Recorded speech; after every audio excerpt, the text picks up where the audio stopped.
Hello friends, technique മലയാളത്തിലെ മറ്റൊരു വീഡിയോയിലേക്ക് സ്വാഗതം. ഇന്ന് നമ്മൾ ചെയ്യാൻ പോകുന്നത് OnePlus 15R ഇന്ത്യയിൽ റീസെൻ്റ്ലി ലോഞ്ച് ഡിവൈസാണ്. ഇതിൻ്റെ ഒരു ഡീറ്റെയിൽഡ് ആൻഡ് ഇൻഡെപ്ത് റിവ്യൂ ആണ്. ഇപ്പോൾ നമ്മൾ യൂസ് ചെയ്യുന്നതുകൊണ്ട് ഏതാണ്ട് ഒരു മാസത്തോളമായി, ഒരു മാസമായി. ഇപ്പോൾ ലോഞ്ച് ചെയ്തിട്ട് 1 വീക്ക് ആയല്ലോ. അതിൻ്റെ ഒരു 2-3 വീക്സ് മുമ്പേ നമുക്ക് ഡിവൈസ് കിട്ടിയിരുന്നു. അപ്പോൾ നമ്മൾ ടെസ്റ്റ് ചെയ്യാൻ തുടങ്ങിയിട്ട് ഓൾമോസ്റ്റ് എക്സാക്ട്ലി 1 മന്ത് ആയിട്ടില്ലെങ്കിലും ഓൾമോസ്റ്റ് 1 മന്ത് ആയി. അപ്പോൾ എൻ്റെ ഒരു എക്സ്പീരിയൻസ് ഈ ഡിവൈസിനെ വെച്ച് യൂസ് ചെയ്തിട്ട് എന്താണെന്നുള്ളതാണ് നമ്മൾ ഈ വീഡിയോയിലൂടെ പങ്കുവെക്കുന്നത്. അപ്പോൾ ഈ ഡിവൈസിൻ്റെ പ്രോസ് ആൻഡ് കോൺസ്, ഗുണങ്ങൾ എന്തൊക്കെയാണ്, ദോഷങ്ങൾ എന്തൊക്കെയാണ്, അപ്ഗ്രേഡ്സ് എന്താ, ഡൗൺ ഗ്രേഡ്സ് എന്താ, എല്ലാം തന്നെ നമ്മൾ വിശദമായി പറയുന്നതാണ്. അപ്പോൾ OnePlus 15R ഡീറ്റെയിൽ റിവ്യൂയിലേക്ക് കിടക്കാം. അതിന് മുമ്പായിട്ട് ഈ ചാനൽ ആദ്യമായിട്ടാണെങ്കിൽ ആ സബ്സ്ക്രൈബ് ബട്ടൺ പ്രസ് ചെയ്യുക. അതേപോലെ തന്നെ ബെൽ ഐക്കൺ ക്ലിക്ക് ചെയ്യുമ്പോൾ നിങ്ങൾക്ക് എല്ലാ വീഡിയോസിൻ്റെയും നോട്ടിഫിക്കേഷൻ കൂടെ ലഭിക്കുന്നതാണ്. അപ്പോൾ നമുക്ക് ഡീറ്റെയിൽ റിവ്യൂയിലേക്ക് കിടക്കാം. ആദ്യം തന്നെ ഇതിൻ്റെ design language. First thing notice ചെയ്യുന്നത് OnePlus 15R OnePlus 15 അല്ലെങ്കിൽ OnePlus 13S അതേ ഡിസൈൻ ലാംഗ്വേജിലേക്ക് പോയി എന്നുള്ളതാണ്. കാരണം കഴിഞ്ഞ കുറച്ച് വർഷങ്ങളായിട്ട് OnePlusന്റെ ഫ്ലാഗ്ഷിപ്പ്, അതായത് നമ്പർ സീരീസിലെ R സീരീസും റൗണ്ടഡ് ക്യാമറ സെറ്റപ്പാണ് വരാറ്. എന്നാൽ ഇത്തവണ ആ ഒരു മാറ്റം വന്നിട്ടുണ്ട്. OnePlus 15ലും OnePlus 13S കണ്ട അതേ ഡിസൈൻ ലാംഗ്വേജ് ആണ് വന്നത്. അതുകൂടാണ്ട് തന്നെ OnePlus പറയുണ്ടായി ഈ വർഷം, അതായത് 2026 ഇനി വരാൻ പോകുന്ന ഫോൺസിനൊക്കെ തന്നെ ഈ ഒരു ഡിസൈൻ ഫിലോസഫി തന്നെയാണ് ഫോളോ ചെയ്യുക എന്നുള്ളതാണ്. അപ്പോൾ ഇനി വരുന്ന ഫോൺസ് ഒക്കെ തന്നെ ഈ ഒരു ഡിസൈൻ ലാംഗ്വേജ് നമുക്ക് എക്സ്പെക്ട് ചെയ്യാം. അപ്പോൾ എനിക്ക് വളരെ റിഫൈൻഡ് ഡിസൈൻ ആയിട്ട് തോന്നി. അഗൈൻ ഡിസൈൻ ഒരു പേഴ്സണൽ ചോയ്സ് ആണ്. ചിലർക്ക് ഇത് ഇഷ്ടപ്പെടാം, ചിലർക്ക് ഇഷ്ടപ്പെടാതിരിക്കാം. എന്നാലും എനിക്ക് പേഴ്സണലി ഇഷ്ടപ്പെട്ടു. കംപ്ലീറ്റ്ലി മെറ്റൽ ചാസിയാണ്, അലുമിനിയം ചാസിയാണ്, ഗ്ലാസ് ഫിനിഷാണ് ബാക്കിൽ കൊടുത്തിരിക്കുന്നത്. അതേപോലെ മറ്റൊരു ചേഞ്ച് എന്ന് പറഞ്ഞാൽ IP റേറ്റിംഗിലാണ്. IP65 ആയിരുന്നു മുമ്പ് ഉണ്ടായിരുന്നത്. എന്നാൽ ഇവിടെ IP67, 68, ഇൻഫാക്ട് 68ഉം 69ഉം 69K അതും കൂടി ഇൻക്ലൂഡഡ് ആണ്. അപ്പോൾ all round water and dust resistance protectivity ഉണ്ട് എന്നുള്ളതാണ്. അപ്പോൾ അതും ഒരു ഇമ്പോർട്ടൻറ്റ് ചേഞ്ച് ആണ് കഴിഞ്ഞ വർഷത്തെ ഡിവൈസ് ആയിട്ട് നോക്കുകയാണെങ്കിൽ. പിന്നെ overall material finishing, build quality വളരെ നല്ലതായിട്ട് എനിക്ക് തോന്നി. നല്ല സ്മൂത്ത് ടെക്സ്റ്റേർഡ് അല്ല, വളരെ മാറ്റ് ഫിനിഷാണ് കൊടുത്തിരിക്കുന്നത്. OnePlusന്റെ ലോഗോ ആണ്. ആ ക്യാമറ ലേഔട്ടൊക്കെ വളരെ മനോഹരമായിട്ടാണ് കൊടുത്തിരിക്കുന്നത്. പിന്നെ ഒരു പ്ലസ് കീ കാണാം, നമുക്ക് മൈൻഡ് സ്പേസ് ഒക്കെ ആക്സസ് ചെയ്യാനുള്ള പ്ലസ് കീ ഉണ്ട്. അതേപോലെ തന്നെ ഡിസ്പ്ലേ ഫിംഗർ പ്രിന്റ് സ്കാനർ ഇത്തവണ അൾട്രാസോണിക് ഫിംഗർ പ്രിന്റ് സ്കാനർ ആയിട്ട് മുമ്പത്തെ മാറ്റി ഇത്തവണ അൾട്രാസോണിക് ഫിംഗർ പ്രിന്റ് സെൻസറാണ്. അതേപോലെ തന്നെ നമുക്ക് പവർ ആൻഡ് വോളിയം കീസ് ഒക്കെ നല്ലൊരു ഫീഡ്ബാക്ക് ആണ് കിട്ടുന്നത്. ഓവറോൾ എനിക്ക് ഡിസൈൻ ആൻഡ് ബിൽഡ് ക്വാളിറ്റി വളരെ ഇഷ്ടപ്പെട്ടു. ഇതിൻ്റെ തിക്നെസ്, വെയിറ്റ് ഡിസ്ട്രിബ്യൂഷൻ കാര്യം പറയുകയാണെങ്കിൽ അറൌണ്ട് 8.3 ഇഞ്ചസ് ആണ് തിക്നെസ് വരുന്നത്. അറൌണ്ട് 215 to 219 ഗ്രാംസ് എന്നാണ്. അതായത് ഓരോ കളറിന് വേരിയും ചെറിയ ഡിഫറൻസ് ഉണ്ട്. അപ്പോൾ അത്രയ്ക്കൊരു ലൈറ്റ് വെയിറ്റ് ഡിവൈസ് അല്ല, എന്നാലും നല്ലൊരു ഇൻഹാൻഡ് എക്സ്പീരിയൻസ് ആണ് കൊടുത്തിരിക്കുന്നത്. അപ്പോൾ ഓവറോൾ ബിൽഡ് ക്വാളിറ്റിയും ഫിറ്റ് ആൻഡ് ഫിനിഷിലൊക്കെ വളരെ നല്ല ഇംപ്രൂവ്മെന്റ് എനിക്ക് കാണാൻ സാധിച്ചു. 6.83 ഇഞ്ചസ് ഡിസ്പ്ലേ ആണ് വരുന്നത്. അതുകൊണ്ട് തന്നെ നല്ലൊരു ലാർജ് ഡിവൈസ് ആണ്. അപ്പോൾ വളരെ ചെറിയ ഡിവൈസ് ഇഷ്ടപ്പെടുന്നവർക്ക് ഇത് പ്രോബബ്ലി അത്രയ്ക്ക് ഒരു കംഫർട്ടബിൾ ആയിരിക്കില്ല, കാരണം നല്ല ലാർജ് ഡിസ്പ്ലേ ആണ്. എന്നാൽ overall build quality, fit and finish നല്ലതാണ്. അപ്പോൾ ഡെഫിനറ്റ്ലി ഡിസൈനിൽ ഞാൻ സാറ്റിസ്ഫൈഡ് ആണ്. ഒരു ഇംപ്രൂവ്മെന്റ് ഉണ്ടെന്ന് തീർച്ചയായിട്ടും നമുക്ക് പറയാൻ സാധിക്കും. ഇനി നമുക്ക് അടുത്ത ഡിസ്പ്ലേയിലേക്ക് പോകാം. ഞാൻ നേരത്തെ പറഞ്ഞ 6.83 ഇഞ്ചസ് ഡിസ്പ്ലേ ആണ്. ഇവിടെ നമുക്ക് ഒരു അപ്ഗ്രേഡും ഉണ്ട്, ഇവിടെ ഒരു ഡൗൺ ഗ്രേഡും ഉണ്ട്. അപ്ഗ്രേഡ് എന്താ 165 Hz റിഫ്രഷ് റേറ്റ് ആണ് വരുന്നത്. AMOLED ഡിസ്പ്ലേ ആണ് വരുന്നത്. 144ഉം 165 സെലക്ടഡ് ആപ്സിലേ ഉള്ളൂ എന്നുള്ള ഒരു കാര്യം ആദ്യമേ പറയാം. അല്ലെങ്കിൽ ബാക്കിയുള്ള ആപ്സിലെല്ലാം തന്നെ 120 Hz ആണ് കൊടുത്തിരിക്കുന്നത്. നല്ലൊരു ഡിസ്പ്ലേ ആണ്. HDR10+ അങ്ങനത്തെ കാര്യങ്ങളൊക്കെ തന്നെ നല്ല റിച്ച് ടോൺസ് ഒക്കെ തന്നെ കൊടുത്തിരിക്കുന്ന, ഇഷ്യൂസ് ഒന്നും തന്നെ ഇല്ല. എന്നാൽ ഡൗൺ ഗ്രേഡ് എവിടെയാണെന്ന് വെച്ചാൽ LTPO display to LTPS display ആണ് ഇത്തവണ വന്നിരിക്കുന്നത്. ഇത്തവണത്തെ LTPS ആണ്. ഇനി LTPOയും LTPS തമ്മിൽ എന്താ ഡിഫറൻസ് വെച്ചാൽ LTPOയിൽ 1 to 120 Hz റിഫ്രഷ് റേറ്റ് നമുക്ക് പോസിബിൾ ആണ്. അപ്പോൾ അതെന്ത് അഡ്വാൻറ്റേജ് എന്താ വെച്ചാൽ വളരെ അധികം ഈ ബാറ്ററി നമുക്ക് സേവ് ചെയ്യാൻ പറ്റും എന്നുള്ളതാണ് അതിലൊരു ഇമ്പ്രൂവ്മെൻറ്റ്. കാരണം ലോവർ കപ്പാസിറ്റി ബാറ്ററി ഒക്കെ ആണെങ്കിൽ ആ ഒരു ഇമ്പാക്റ്റ് ഡെഫിനറ്റ്ലി വരുത്തും എന്നുള്ളതാണ്. കാരണം സ്മോളർ കപ്പാസിറ്റി ബാറ്ററിയിൽ ചെറിയൊരു ചേഞ്ച് വരെ തന്നെ നല്ല ബാറ്ററി ഇമ്പ്രൂവ്മെൻറ്റ് വരുത്തും. എന്നാൽ ഇവിടെ 7400 mAh കപ്പാസിറ്റി ബാറ്ററി ഉള്ളതുകൊണ്ട് തന്നെ അത് എനിക്കൊരു ഡീൽ ബ്രേക്കർ ആയിട്ട് തോന്നുന്നില്ല എന്നാണ് എൻ്റെ അഭിപ്രായം. കാരണം LTPOയും LTPSും തമ്മിൽ ആകെ ഒരു ഡിഫറൻസ് ഈ ബാറ്ററി എഫിഷ്യൻസിയാണ്. ബാക്കി കളേഴ്സിൻ്റെ കാര്യത്തിലൊന്നും വലിയ ചേഞ്ച് വരുന്നില്ല. അപ്പോൾ അതുകൊണ്ട് തന്നെ അതൊരു ഡീൽ ബ്രേക്കർ ആണെന്ന് പറയുന്നില്ല. എന്നാൽ ഡൗൺ ഗ്രേഡ് ആണോ എന്ന് ചോദിച്ചാൽ ഡൗൺ ഗ്രേഡ് ആണ്. കാരണം LTPO കോസ്റ്റ്ലിയാണ്, LTPSനേക്കാളും കോസ്റ്റ്ലി LTPO തന്നെയാണ്. അപ്പോൾ അതാണ് ഇതിൻ്റെ അപ്ഗ്രേഡ്സും ഡൗൺ ഗ്രേഡ്സും ഡിസ്പ്ലേയിൽ. ഓവറോൾ എനിക്ക് തോന്നുന്നു ഡിസ്പ്ലേയുടെ ക്വാളിറ്റിയിൽ മാറ്റങ്ങളൊന്നും തന്നെയില്ല. നല്ല റിച്ച് ടോൺസ് ആണ്, വളരെ നല്ല കളേഴ്സും ആണ്. അതേപോലെ ടച്ച് റെസ്പോൺസും നമ്മുടെ ഓവറോൾ ക്വാളിറ്റിയും HDR പെർഫോമൻസും ഒക്കെ തന്നെ നല്ലതായിട്ടാണ് എനിക്ക് തോന്നിയത്. ഇനി അടുത്ത സോഫ്റ്റ്വെയറിലേക്ക് വരാം. സോഫ്റ്റ്വെയറിന്റെ കാര്യം ഞാൻ പ്രത്യേകിച്ച് പറയേണ്ട ആവശ്യമില്ല. Oxygen OS 16, Android 16 out of the box, 4 years of Android updatesഉം 6 years of security patchesഉം ആണ്. അപ്പോൾ അതും വളരെ മനോഹരമായ കാര്യമാണ് കൊടുത്തിരിക്കുന്നത്. ഇനി പെർഫോമൻസിന്റെ സോഫ്റ്റ്വെയർ എക്സ്പീരിയൻസ് ആണ് വളരെ സ്മൂത്ത് ആണ്. നമ്മൾ Oxygen OSന്റെ വീഡിയോ സെപ്പറേറ്റ് ആയി ചെയ്തിട്ടുണ്ട്, അത് കണ്ടിട്ടില്ലെങ്കിൽ നമുക്ക് കാണാവുന്നതാണ്. നല്ല സ്മൂത്ത് എക്സ്പീരിയൻസ് ആണ്.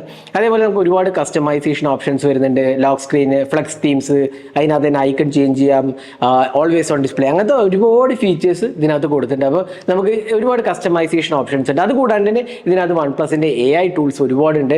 നമുക്ക് മൈൻഡ് സ്പേസ് എന്ന് പറഞ്ഞൊരു ആപ്പ് ഉണ്ട്, അത് നമുക്ക് ഇവിടുന്ന് ടോഗിൾ ചെയ്യാവുന്നതാണ്. അതേപോലെ തന്നെ നല്ല ഓപ്ഷൻസ് ആണ് AI-ലും കൊടുത്തിരിക്കുന്നത്. AI ടൂൾസ് ഒക്കെ തന്നെ വളരെ നല്ലതാണ്. നമുക്ക് വീഡിയോ എഡിറ്റിങ്ങും ഫോട്ടോ എഡിറ്റിങ്ങിനും ഒക്കെ തന്നെ AI ടൂൾസ് ഇൻക്ലൂഡഡ് ആണ്. പിന്നെ ഓവറോൾ UI എക്സ്പീരിയൻസ് വളരെ സ്മൂത്ത് ആണ്, ലാഗ് ഫ്രീ എക്സ്പീരിയൻസ് ആണ്. നോട്ടിഫിക്കേഷൻ ടോഗിൾ ആണെങ്കിലും മെമ്മറി മാനേജ്മെന്റ് ആണെങ്കിലും എല്ലാം തന്നെ വളരെ സ്മൂത്ത് ആയിട്ട് എനിക്ക് തോന്നി. ഒരു ഇഷ്യൂസും പറയാനില്ല. ഈ ഒരു പ്രൈസിംഗ് നിങ്ങൾക്ക് കിട്ടാവുന്ന ബെസ്റ്റ് UI എക്സ്പീരിയൻസ് വേണമെങ്കിൽ പറയാം. 10 out of 10 on UI experience തീർച്ചയായിട്ടും പറയാൻ സാധിക്കും. പിന്നെ 4 വർഷത്തെ ആൻഡ്രോയിഡ് അപ്ഡേറ്റ്സും നമുക്ക് കിട്ടുന്നുണ്ട്. ഇനി അടുത്തത് പെർഫോമൻസിലേക്ക് പോകാം. ഇവിടെയും ഇതൊരു എന്താ പറയുക, പെർഫോമൻസ് ഓറിയൻറ്റഡ് ചിപ്പാണ്. കാരണം ഈ വർഷം, അതായത് 2026 ഡിവൈസുകളെല്ലാം തന്നെ OnePlus പെർഫോമൻസ് ഓറിയൻറ്റഡ് ആക്കിയിട്ടുണ്ട്. അതിൻ്റെ ഫസ്റ്റ് ഉദാഹരണമാണ് OnePlus 15.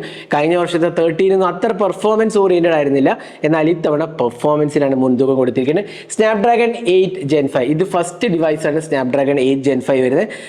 കാരണം ഇതൊരു പുതിയ ചിപ്പ് കൂടിയാണ്. അപ്പോൾ നമുക്ക് കാണാം ആൻഡ്രോയിഡ് സ്കോർ ഉണ്ടല്ലേ 2.8 മില്യൺ ആണ്, അതായത് 28 ലക്ഷമാണ്. ചിലവർക്ക് 30 ലക്ഷത്തിന് മുകളിലൊക്കെ കിട്ടിയിട്ടുണ്ട്. അവിടെ ആവറേജ് ഒരു 30 ലക്ഷം കൂട്ടാം, ചിലർക്ക് 30-32 ലക്ഷം കിട്ടിയിട്ടുണ്ട്. എഗെയിൻ അതൊരു ടെമ്പറേച്ചർ, കുറേ കാര്യങ്ങൾ ഡിപ്പെൻഡ് ചെയ്യും. വാല്യൂവിൽ വലിയ ഇമ്പോർട്ടൻസ് കൊടുക്കേണ്ട, എന്നാൽ ഒരു ആവറേജ് ഒരു 30 ലക്ഷം ആൻഡ്രോയിഡ് സ്കോർ വരുന്നുണ്ട്. അതേപോലെ തന്നെ LPDDR5X അൾട്രാ റാമോ UFS 4.1 സ്റ്റോറേജ് ആണ്. അപ്പോൾ അവിടെയും തന്നെ ഒരു കോംപ്രമൈസും ഇല്ല എന്ന് പറയാം. പിന്നെ ഇതിന് തെർമൽസ്, അതായത് ഹീറ്റ് ഡിസിപ്പേഷൻ വളരെ നല്ല രീതിയിലാണ് ഹാൻഡിൽ ചെയ്തിരിക്കുന്നത്. ഇൻഫാക്ട് നമ്മൾ സ്ട്രെസ് ടെസ്റ്റ് ചെയ്തു, അതേപോലെ CPU ത്രോട്ട്ലിംഗ് ടെസ്റ്റ് ചെയ്തു. അവിടെ എന്നും തന്നെ ഒരുപാട് ഹൈ ഒന്നും ടെമ്പറേച്ചർ പോയില്ല, അറൌണ്ട് 40 to 45 ഉള്ളിൽ നിന്നു എന്നുള്ളതാണ്.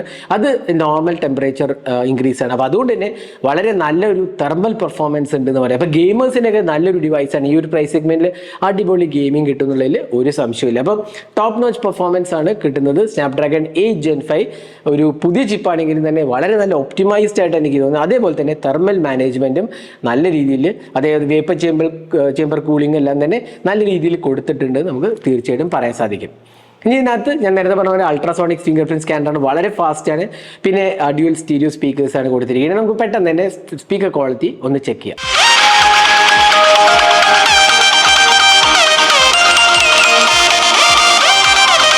ഇനി ഇതിനകത്ത് ഡ്യുവൽ സിം കാർഡ്, അതേപോലെ 5G സപ്പോർട്ട് ഉണ്ട്. 5G ബാൻഡ്സ് ഒക്കെ തന്നെ നല്ലതാണ്. പിന്നെ ഇതിനകത്ത് നെറ്റ്വർക്ക് ബൂസ്റ്റിംഗ് വൈഫൈ ചിപ്പ് ഇതിനകത്ത് കൊടുത്തിട്ടുണ്ട്. അപ്പോൾ അതിനകത്ത് സിഗ്നൽ സ്ട്രെങ്ത് ഒക്കെ വളരെ നല്ലതാണ്. ഞാൻ എയർടെലും ജിയോ ഒക്കെ ടെസ്റ്റ് ചെയ്യേണ്ടത് നല്ല സിഗ്നൽ സ്ട്രെങ്ത് ആണ്, നല്ല സ്പീഡും നമുക്ക് കിട്ടുന്നുണ്ട്. വൈഫൈ സ്പീഡ്സ് ഒക്കെ ആണെങ്കിൽ തന്നെ വളരെ മികച്ചതായിട്ട് എനിക്ക് തോന്നി. അപ്പോൾ കോൾ ക്വാളിറ്റീൻ്റെ കാര്യത്തിലൊന്നും തന്നെ ഇഷ്യൂസ് ഒന്നും തന്നെ നോട്ടീസ് ചെയ്തില്ല. ഇനി ക്യാമറയിലോട്ട് പോകാം. ക്യാമറയിലും വീണ്ടും തന്നെ ഒരു അപ്ഗ്രേഡും ഉണ്ട്, ഒരു ഡൗൺ ഗ്രേഡും ഉണ്ട്. അപ്പോൾ എന്താ അപ്ഗ്രേഡ് വെച്ചാൽ ഇത്തവണ ഡീറ്റെയിൽ മാക്സ് എഞ്ചിൻ, അതായത് OnePlus 15 നമ്മൾ കണ്ട ആ ഒരു ഡീറ്റെയിൽ മാക്സ് എഞ്ചിൻ തന്നെയാണ് ഇതിലും കൊടുത്തിട്ടുള്ളത് എന്നുള്ളതാണ്. എന്നാൽ ഡൗൺ ഗ്രേഡ് എന്താണെന്ന് വെച്ചാൽ ടെലിഫോട്ടോ ലെൻസ് ഒഴിവാക്കിയിട്ടുണ്ട്. അപ്പോൾ കഴിഞ്ഞ വർഷം ടെലിഫോട്ടോ ഉണ്ടായിരുന്നു 13R ഫസ്റ്റ് ടൈം ആയിരുന്നു R സീരീസിൽ ടെലിഫോട്ടോ വന്നത്, എന്നാൽ ഇത്തവണ അത് പോയിരിക്കുകയാണ്. അപ്പോൾ ടെലിഫോട്ടോയുടെ ഗുണം എന്താ വെച്ചാൽ നമുക്ക് ഒരുപാട് സൂം ചെയ്യേണ്ടവരാണെങ്കിൽ ടെലിഫോട്ടോ യൂസ്ഫുൾ ആണ്. പക്ഷേ ആ ടെലിഫോട്ടോയിൽ നമുക്ക് ആകെ പോർട്രേറ്റ്സ് മാത്രമേ മെയിനായിട്ട് എടുക്കാൻ പറ്റുന്നുണ്ടായിരുന്നുള്ളൂ, കാരണം പോർട്രേറ്റ്സ് ടെലിഫോട്ടോയിൽ മാത്രമാണ് എടുത്തിരുന്നത്. എന്നാൽ ഇത്തവണ ഡീറ്റെയിൽ മാക്സ് എഞ്ചിൻ വന്നേരം പ്രൈമറി ക്യാമറ നല്ലതാണ്. സോണി MX906 സെൻസറാണ്, f1.8 aperture, optical image stabilisation കൊടുത്തിട്ടുണ്ട്. അപ്പോൾ ഡീറ്റെയിൽ മാക്സ് എഞ്ചിൻ വളരെ മികച്ചതായിട്ട് എനിക്ക് തോന്നി. നമുക്ക് ക്യാമറ സാമ്പിൾസ് കണ്ടാൽ തന്നെ അറിയാൻ സാധിക്കും, വളരെ ഡീറ്റെയിൽഡ് ആയിട്ടാണ് കൊടുത്തിരിക്കുന്നത്. ഫോട്ടോസ് എല്ലാം തന്നെ കളേഴ്സ് ആണെങ്കിലും ഷാർപ്നെസ് ലെവൽസ് ആണെങ്കിലും ഡീറ്റെയിൽസ് ആണെങ്കിലും ഡൈനാമിക് റേഞ്ച് ഒക്കെ തന്നെ വളരെ മികച്ചതായിട്ട് എനിക്ക് തോന്നി. പ്രത്യേകിച്ച് കളർ ക്വാളിറ്റിയും വളരെ നല്ലതാണ്. അപ്പോൾ detail max engine definitely work ആവുന്നുണ്ടെന്നുള്ളതിൽ ഒരു സംശയമില്ല. അതേപോലെ തന്നെ നമുക്ക് zoomed images 2x in sensor zoom എടുത്താൽ പോലും നല്ല ഡീറ്റെയിൽസ് ആണ് ഓഫർ ചെയ്തിരിക്കുന്നത്. പക്ഷേ നമ്മൾ 5x 10x ഒക്കെ പോയി കഴിഞ്ഞാൽ ഒബ്വിയസ്ലി അതിൻ്റെതായ ലിമിറ്റേഷൻ, കാരണം ടെലിഫോട്ടോ ലെൻസ് ഇല്ലാത്തതുകൊണ്ട് അതിൻ്റെതായ ലിമിറ്റേഷൻ ലിമിറ്റേഷൻസ് ഉണ്ട്. എന്നാലും ഓവറോൾ ക്വാളിറ്റി കൊള്ളാം. പിന്നെ അൾട്രാ വൈഡ് ആംഗിൾ ക്യാമറേൻ്റെ കാര്യം പറയുകയാണെങ്കിൽ വളരെ ആവറേജ് എന്ന് മാത്രമേ പറയാൻ സാധിക്കുള്ളൂ. കാരണം 40,000 രൂപയുടെ ഫോണിന്, 40,000 രൂപയുടെ മുകളിലുള്ള ഫോണിന് 8 mega pixel ultra wide definitely ഒരു അക്സെപ്റ്റബിൾ ആയിട്ട് എനിക്ക് തോന്നുന്നില്ല. എന്നാലും അതൊരു 50 മെഗാ പിക്സലായി അപ്ഗ്രേഡ് ചെയ്യാമായിരുന്നു എന്നാണ് എനിക്ക് തോന്നുന്നത്. അപ്പോൾ അത് വളരെ ആവറേജ് റിസൾട്ട്സ് ആണ് വരുന്നത്. ഇനി ക്ലോസപ്പ് ഷോട്ട്സും നല്ലതാണ് പ്രൈമറി ക്യാമറയിൽ നിന്ന് എടുത്ത്. അതേപോലെ തന്നെ നമുക്ക് പോർട്രേറ്റ്സിൻ്റെ കാര്യം വളരെ നല്ലതായിട്ട് എനിക്ക് തോന്നി. എഡ്ജ് ഡിറ്റക്ഷൻ ആണെങ്കിലും സ്കിൻ ടോൺസ് ആണെങ്കിലും കളർ ആക്യുറസി ഒക്കെ വളരെ നല്ലതായിട്ട് എനിക്ക് തോന്നി. നല്ല രീതിയിലാണ് പോർട്രേറ്റ്സ് നമുക്ക് വന്നിട്ടുള്ളത്. അപ്പോൾ അതിൽ ഇഷ്യൂസ് ഒന്നും തന്നെ നോട്ടീസ് ചെയ്യില്ല. അതേപോലെ ലോ ലൈറ്റ് എക്സ്പീരിയൻസിൻ്റെ കാര്യം പറയുകയാണെങ്കിൽ വീണ്ടും തന്നെ നല്ലൊരു ലോ ലൈറ്റ് എക്സ്പീരിയൻസ് ആണ്. കാരണം ഡീറ്റെയിൽ മാക്സ് എഞ്ചിൻ നോയ്സ് ഒക്കെ റിഡ്യൂസ് ചെയ്യാനുള്ള നല്ലൊരു എഫേർട്ട് എടുത്തിട്ടുണ്ട്. എന്നാൽ OnePlus 15 അത്ര നമുക്ക് എക്സ്പെക്ട് ചെയ്യാൻ പറ്റില്ല. എഗെയിൻ ആ ഒരു പ്രൈസ് ഡിഫറൻസ് ഒബ്വിയസ്ലി ഉണ്ടാവില്ല, അത് നമുക്ക് ഡെഫിനറ്റ്ലി കാണും. എന്നാലും നല്ല ഒരു law light experience. OnePlus 13R ആയിട്ട് നോക്കുകയാണെങ്കിൽ ഇംപ്രൂവ്ഡ് ആണ് ഡെഫിനറ്റ്ലി പറയാം. ടെലിഫോട്ടോൻ്റെ അഭാവം തീർച്ചയായിട്ടും ഉണ്ട്. എന്നാലും ഓവറോൾ ക്വാളിറ്റിൻ്റെ കാര്യത്തിൽ നല്ലതാണ്. അതേപോലെ തന്നെ സെൽഫി ക്യാമറയും നല്ല രീതിയിലാണ് വന്നിരിക്കുന്നത്. 32 mega pixel selfie camera auto focus ഉള്ള ക്യാമറ എന്നുള്ളതാണ്. അപ്പോൾ അതുകൊണ്ട് തന്നെ നല്ല രീതിയിൽ സെൽഫീസ് നമുക്ക് കിട്ടുന്നുണ്ട്. സ്കിൻ ടോൺസ് ആണെങ്കിലും എഡ്ജ് ഡിറ്റക്ഷൻ ആണെങ്കിലും ഒക്കെ തന്നെ നല്ലതാണ്. പിന്നെ 4K 120 FPS ഫുട്ടേജ് ഉണ്ട് ഇതിനകത്ത്. അതും നല്ല ക്വാളിറ്റിയാണ് ഓഫർ ചെയ്തിരിക്കുന്നത്. എന്നാൽ പാൻ ചെയ്യുമ്പോൾ ഒരു ചെറിയൊരു ലാഗ് കാണാൻ സാധിക്കും. അത് പ്രോബ്ലി സോഫ്റ്റ്വെയർ അപ്ഡേറ്റ്സ് വഴി ഫിക്സ് ചെയ്യാവുന്നതാണ്. 4K 60 FPS അതേപോലെ 1080p 60 FPS വീഡിയോസും എല്ലാം തന്നെ നല്ല സ്റ്റേബിൾ ഫുട്ടേജാണ് ഓഫർ ചെയ്തിരിക്കുന്നത്. അപ്പോൾ അതിൽ നമുക്ക് പരാതികളൊന്നുമില്ല. അപ്പോൾ ഓവറോൾ എനിക്ക് തോന്നുന്നു ക്യാമറാസ് ഇംപ്രൂവ്ഡ് ആണ് ഓവർ OnePlus 13R. എന്നാൽ ടെലിഫോട്ടോ ഇല്ല എന്നുള്ളതാണ് അതിൻ്റെ ഒരു ഷോർട്ട് കമ്മിങ് എന്ന് പറയാവുന്നത്. ഇനി അടുത്തത് ബാറ്ററി ലൈഫ്. 7400 mAh ബാറ്ററിയും 80 വാട്ട് ചാർജിങ് അറൗണ്ട് 1 hour അടുത്തെടുക്കും ചാർജിങ് ടെസ്റ്റ് ചെയ്യാൻ. അപ്പോൾ ബാറ്ററി ലൈഫ് എന്ന് പറഞ്ഞപ്പോൾ ഞാൻ ആക്ച്വലി ഇതിൻ്റെ ഒരു ബാറ്ററി ഡ്രെയിൻ ടെസ്റ്റ് നമ്മുടെ ഇംഗ്ലീഷ് ചാനലിൽ ചെയ്യേണ്ടായി. എനിക്ക് കിട്ടിയ screen on time almost above 15.5 hours, അതായത് 15 മണിക്കൂർ 30 മിനിറ്റിലേറെയാണ് എനിക്ക് ഇതിൻ്റെ സ്ക്രീൻ ഓൺ ടൈം കിട്ടിയത് ടെസ്റ്റിങ്ങിൽ. അപ്പോൾ റിയൽ വേൾഡിലേക്ക് വന്നൊരു 13-13.5 ഈസിലി കിട്ടും എന്നുള്ളതാണ്, ഒരു സംശയമില്ല. എനിക്ക് കിട്ടിയിട്ടുണ്ട്. അത്രയ്ക്ക് എഫിഷ്യൻ്റ് ആണ് ഇതിൻ്റെ ബാറ്ററി. അപ്പോൾ ഒരു ആവറേജ് യൂസറൊക്കെയാണ് 2 ദിവസം ഫോൺ ചാർജ് ചെയ്യേണ്ട എന്നുള്ളതാണ്. അപ്പോൾ അതാണ് ഇതിൻ്റെ ഒരു സോളിഡ് ഓക്സിനോയ്സിൻ്റെ ഒപ്റ്റിമൈസ്. ഈവൻ ഇത്രയും പവർഫുൾ ചിപ്പായിട്ട് പോലെ ഓക്സിനോയ്സിൻ്റെ ഒപ്റ്റിമൈസേഷൻ വളരെ നല്ലതായിട്ട് എനിക്ക് തോന്നിയത്. അപ്പോൾ ബാറ്ററി ലൈഫ് കിടുക്കാച്ച് ബാറ്ററി ലൈഫ്. എനിക്കൊന്ന് ഇത്രയും ബാറ്ററി ലൈഫുള്ള ഒരു ഫോൺ ഞാൻ ടെസ്റ്റ് ചെയ്തിട്ടില്ല എന്ന് വേണമെങ്കിൽ പറയാം. ഈ അടുത്ത കാലത്തൊന്നും ടെസ്റ്റ് ചെയ്തതായിട്ട് എൻ്റെ ഓർമ്മയിലില്ല. അത്രയ്ക്ക് ബാറ്ററി ലൈഫാണ് ഇത് ഓഫർ ചെയ്തിരിക്കുന്നത്. അപ്പോൾ ഇതായിരുന്നു OnePlus 15Rൻ്റെ എൻ്റെ ഒരു ഡീറ്റെയിൽഡ് എക്സ്പീരിയൻസ്. അപ്പോൾ ഇതിൻ്റെ നല്ല ആസ്പെക്ട്സ് എനിക്ക് വളരെ നല്ല ഇഷ്ടപ്പെട്ടു. ഡിസൈൻ തന്നെ ബിൽഡ് ക്വാളിറ്റിയിൽ ഇമ്പ്രൂവ്മെൻറ്റ് വരുത്തിയിട്ടുണ്ട്. IP റേറ്റിംഗ് ഇമ്പ്രൂവ്ഡ് ആണ്. ഡിസ്പ്ലേ ക്വാളിറ്റി നല്ലതാണ്. സോഫ്റ്റ്വെയർ എക്സ്പീരിയൻസ് ബ്രില്യൻ്റ് ആണ്. പെർഫോമൻസ് ടോപ്പ് നോച്ചാണ്. അതേപോലെ ക്യാമറാസും നല്ല ഇമ്പ്രൂവ്മെൻ്റ് ഉണ്ട് 13R വെച്ച്. പിന്നെ ബാറ്ററി ലൈഫും അടിപൊളിയാണെന്നുള്ളതാണ്, ഒരു സംശയമില്ല. ഇനി ഇതിൻ്റെ ഡൗൺ ഗ്രേഡ്സ് ഞാൻ നേരത്തെ പറഞ്ഞ പോലെ LTPO LTPSക്ക് വന്നിട്ടുണ്ട്. അതേപോലെ തന്നെ ക്യാമറയിൽ ടെലിഫോട്ടോ ഇല്ല എന്നുള്ളത് മറ്റൊരു ഡൗൺ ഗ്രേഡ് ആണെന്ന് പറയാം. അപ്പോൾ 2 ഡൗൺ ഗ്രേഡ്സ് ഉണ്ട് എന്നുള്ളതിൽ പറയാതെ 2 പോരായ്മകൾ. OnePlus 13R ആയിട്ട് നോക്കുമ്പോൾ 2 പോരായ്മകളുള്ളത് ഈ 2 കാര്യങ്ങളാണ്. ടെലിഫോട്ടോ ഇല്ല എന്നുള്ളതും LTPO LTPS ആയിട്ട് വന്നിട്ടുണ്ട് എന്നുള്ളതാണ്. ഡിസ്പ്ലേ ഡൗൺ ഗ്രേഡ് ആയിട്ടുണ്ട് എന്നുള്ളതാണ്. അപ്പോൾ ഇതായിരുന്നു അപ്ഗ്രേഡ്സും ഡൗൺ ഗ്രേഡ്സും അതേപോലെ pros and cons of OnePlus 15R. അപ്പോൾ ഓവറോൾ ഈ ഒരു പ്രൈസ് സെഗ്മെൻറ്റ് ഇതിന് വിലയും കൂടിയിട്ടുണ്ട്. 5000 രൂപ കൂടിയിട്ടുണ്ട്. 47,999 രൂപയാണ്. 3000 രൂപ കാർഡ് ഓഫറിലൂടെ നിങ്ങൾക്ക് 44,999 രൂപയ്ക്ക് കിട്ടും. അപ്പോൾ അറൗണ്ട് 5,000 rupees ഇൻക്രീസ് ചെയ്തിട്ടുണ്ട്. അത് ജസ്റ്റിഫൈഡ് ആണെന്നാണ് എനിക്ക് പേഴ്സണലി തോന്നുന്നത്. കാരണം മെമ്മറിയും RAM പ്രൈസസ് ഒക്കെ വളരെയധികം ഇൻക്രീസ് ചെയ്തു. നമ്മൾ ഏതൊരു ഫ്ലാഗ്ഷിപ്പ് ഇറങ്ങിയ ഈ ഒരു കഴിഞ്ഞ 2 മാസത്തിൽ ഇറങ്ങിയ ഏതൊരു ഫ്ലാഗ്ഷിപ്പ് കണ്ടാലും അറിയാം, എല്ലാം തന്നെ 70-75 രൂപേൻ്റെ അടുത്ത് പോയിട്ടുണ്ട്. അപ്പോൾ ഇനി 2026 ബഡ്ജറ്റ് ഫോൺസ് ഒക്കെ തന്നെ, അതായത് 10 രൂപേൻ്റെ ഫോൺസ് ഒക്കെ 15 രൂപ, 15 രൂപയുടെ ഫോൺസ് ഒക്കെ 20 രൂപ, 20-25 അങ്ങനെ എല്ലാം തന്നെ ഒരു മിനിമം 3,000 to 4,000 എങ്ങനെയാണെങ്കിലും ഇൻക്രീസ് ആവും. ഇൻഫാക്ട് ചില ഓൾഡ് ഫോൺസിൽ വരെ പ്രൈസ് റൈസ് ഓൾറെഡി വന്നു എന്നുള്ളതാണ്. അപ്പോൾ ഇനി നമ്മൾ ആ ഒരു പ്രൈസിൽ നോക്കിയിട്ട് കാര്യമില്ല. അപ്പോൾ നമ്മൾ ഓവർ പ്രൈസ്ഡ് എന്നൊക്കെ പറയുന്നതിൽ കാര്യമില്ല. കാരണം റാമും മെമ്മറിൻ്റെയും ഷോർട്ടേജ് കാരണം പ്രൈസസ് എല്ലാം തന്നെ ഗ്ലോബൽ പ്രൈസസ് ഇൻക്രീസ് ചെയ്തിട്ടുണ്ട്. അപ്പോൾ അതുകൊണ്ട് തന്നെ ഒരു 5,000 rupees ജസ്റ്റിഫൈഡ് ആണെന്നാണ് എനിക്ക് തോന്നുന്നത്. നിങ്ങളുടെ അഭിപ്രായങ്ങൾ കമൻറ്റ് സെക്ഷൻ പോസ്റ്റ് ചെയ്യാം. നിങ്ങൾക്ക് എന്ത് തോന്നുന്നു, ഈ ഒരു പ്രൈസ് ആക്സെപ്റ്റബിൾ ആണോ ഇല്ലെന്നുള്ളത്. എന്താണെങ്കിൽ 3000 രൂപ കാർഡ് ഓഫർ നിങ്ങൾക്ക് ലഭിക്കുന്നതാണ്. അപ്പോൾ ഓവറോൾ ആസ് എ പാക്കേജ് എനിക്ക് തോന്നുന്നു OnePlus 15R നല്ലൊരു റിഫൈൻഡ് പാക്കേജാണ്. ഒരു ഓൾറൗണ്ട് ഡിവൈസ് എന്നുള്ളതിൽ ഒരു സംശയമില്ല. OnePlusൻ്റെ വീണ്ടും ഒരു ഹിറ്റ് ഡിവൈസ് എന്ന് വേണമെങ്കിൽ ഇതിനെ വിശേഷിപ്പിക്കാവുന്നതാണ്.